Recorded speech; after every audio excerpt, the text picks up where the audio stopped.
ইফতার করো সময় মতো, সেহরি করো একটু দেরি করে। সুতরাং যখন সেহরি করবা একটু দেরি করে উঠবা, দেরি করে উঠবা। উঠিয়ে যদি ওঠো আগে, উঠার পরে তুমি কি করো, 2 রাকাত তাহাজ্জুদের নামাজ পড়ো।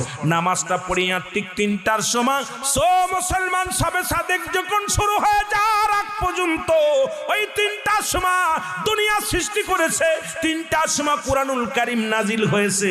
ওই সময় দয়াল নবী রাসূল পাক সাল্লাল্লাহু আলাইহি সাল্লাম দুনিয়ার মধ্যে আগমন করেছে। তুমি তাহাজ্জুদের নামাজ পড়িয়া যাই নামাজের মধ্যে বসে দোয়া করো, রব্বে কারীম,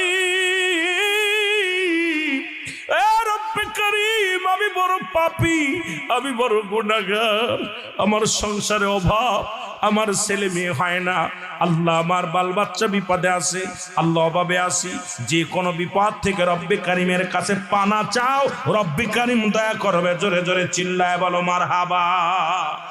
আর একটু জোরে বলেন না মারহাবা।